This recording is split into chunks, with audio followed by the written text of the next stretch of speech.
Come on, over here. Over here, Ollie. Come on. You can move. Are you going to go up this way, doggo? That's it. Look at that.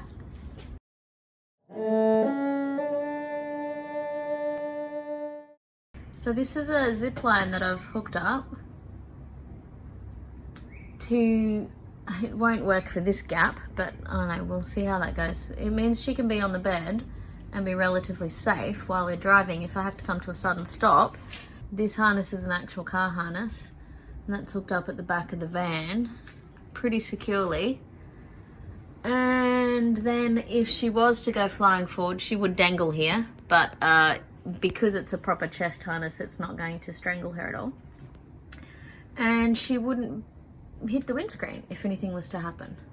I think that will work to keep her a little bit safe. Hey, Ollie. Do you wish there were more snacks, Ollie? You want to say hi? Hey. It's all gone. Riley gave you the snack and now it's gone. Ollie, come over here. Hello. Want to swap sides? You can call her at that end. Hey, Ollie, come over here. See, you can move easily, can't you, doggo? Good girl, Ollie. That works. Ollie, do you want to come back again? Yeah, come this way. Come on. Yeah, look at that. You can move easily. It's perfect. So originally, there's this gap up here. I'll climb up and show you. So there's this funny gap up here, and there's another one on that side. And originally I tried putting these hooks in there, being pretty sure that it wouldn't work, and it didn't work. So then I thought, well, there's this space on this side. There's got to be one on the other side. And there was, but I just had to sort of unscrew that and lift that down and sort of pull some of this insulation and sound deadening stuff just to reveal that one, because it was sort of up to here before that. So this works. Having fun? You like the new van, don't you, doggy? Yeah, back to your original mum's kind of fun stuff, hey? She went vanning with you heaps. Such a good girl. I'm trying to figure out what's going to go where. Just thinking about it as I sit in here, pondering. That drawer there can open a little way with the fridge there. If I put the fridge against the wall, like I had it before, then it hardly opens at all. It sort of only opens to about there, which isn't much use. Where the fridge is now, it doesn't open very far, but it does mean I can access the front of that, because this drawer here, I'm not sure if I showed you before. You can unlock. Oh goodness, this is awkward. I hate that these are 2 hands. It's really frustrating. How about no shoes? There we go, that works better. This drawer here, it's got this really nicely finished piece of wood on top. I'm assuming it came built like that, or it's veneer, but either way it's beautiful, and it will be good for preparing food on. And it's got this hole in the side. Currently just got fly screens and an empty coolant container in there, but I mean that gives me enough space to use that as a little table and use that for storing stuff. Definitely have to lower this bed a little bit because I can't sit while on the bed, and I think it's important to have that sitting space. And I'm trying to think also about whether, let's close this. I'm trying to think about whether I want to move this drawer across this way just a touch. This is going to be the space where that piece of foam is. That's going to be the space where my cello will be. If I moved that across, then that fridge could go across the back and I would be able to open the drawer all the way. And it wouldn't hurt the bed, because the bed comes to here currently, with a little bit of overhang for the mattress. But if I moved it across, I'd have a bit more storage space through there as well.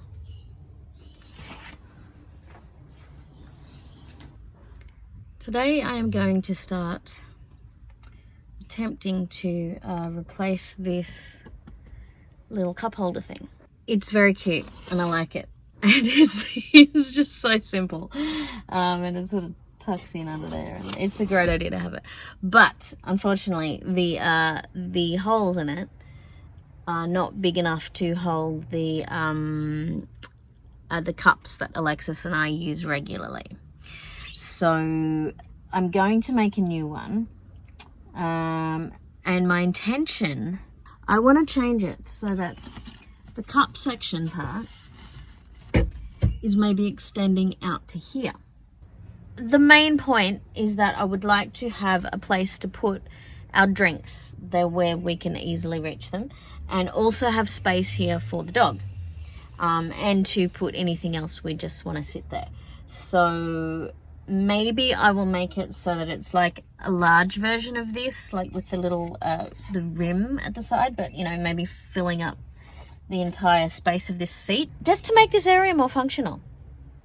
Yeah, so I got a whole saw thingy today that's bigger than these ones, and I compared it with the size of the big cup, reusable cups that we use all the time. And I will probably reuse some of this wood because wood is really expensive at the moment and hard to get, and because, you know, why waste any of it? That is the plan. I'm not sure how far I'm going to get.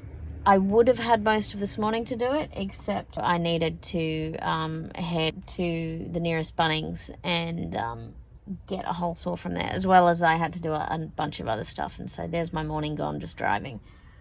But we'll see how we do with this.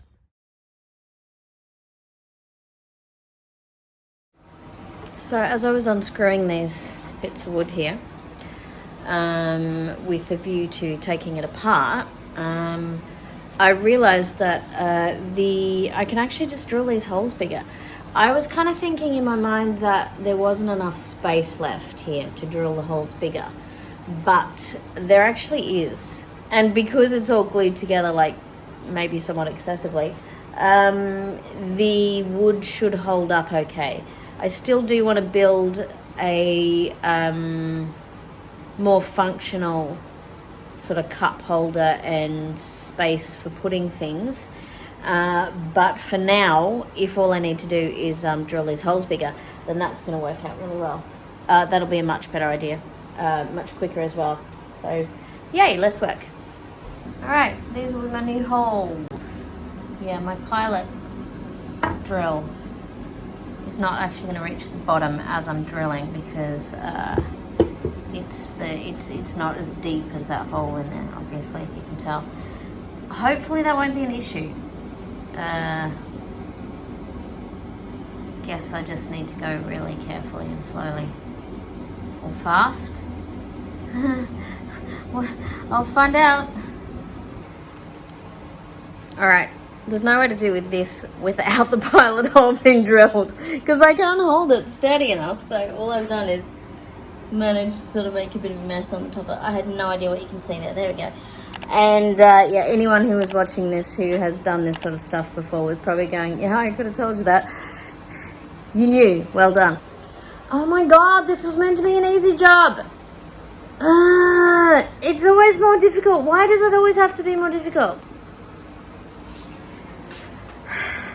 So now I have to chop like another piece of wood to go on top of that, which is very annoying. I mean, I have some, but then So at this point, if I have to put this entire piece of wood onto a couple of sawhorses and chop a piece like this big, I may as well remake the whole thing, because I got to get the circular saw out just for that piece. It kind of makes sense to just remake it. This is very annoying.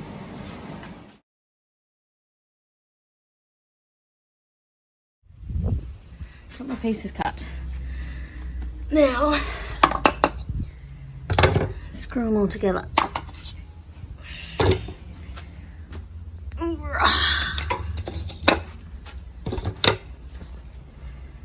Okay. It's lucky I didn't just go on my measurements that I had, because This was my measurement for where the piece that sits under here to stop it from going backwards would be. And that is way too short. So I guess I better mark another sort of line here so I know it's going roughly in there, and not in there. Put a big cross. Not that spot, Coralie. Not there. I got this far. And now I'm just trying to tighten this stupid thing. And now this is broken. It won't loosen. And it just clicks when I go to tighten it. What a pain in the ass. Damn it, I wanted to finish this tonight. This is very annoying. Also, this thing seemed a bit crap because it wasn't doing a very good job. So, really didn't want to, but I might have to buy a new freaking drill. So frustrating. I can borrow one from Adam, but I need a drill that works anyway. What a pain in the butt. So annoying. Why is it always harder to do than you think it's gonna be?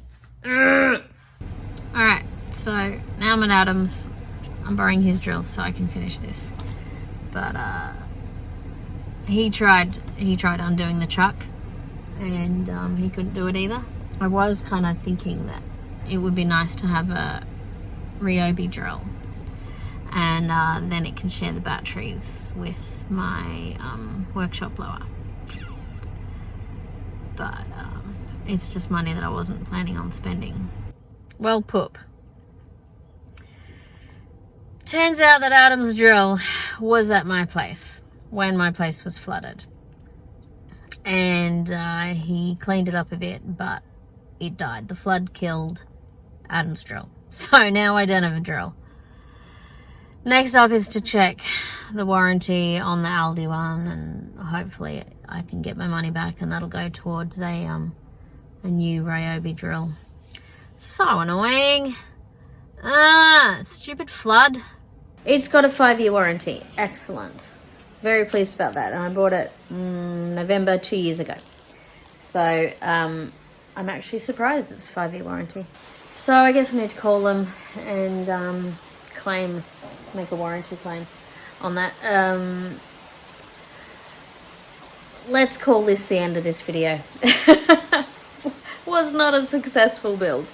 That was very frustrating, but I'm not going to get back to it tonight. It's already dark, it's raining outside, and I'm going to have to cook dinner for the kids soon anyway. So thank you for watching. Thank you for subscribing if you have. If you haven't, why not? Come on, join in. Be a subscriber. You can hit the notification bell, and then you'll know when I upload a new video. So that's it for now. Thanks for watching, and I'll see you in the next video. Bye.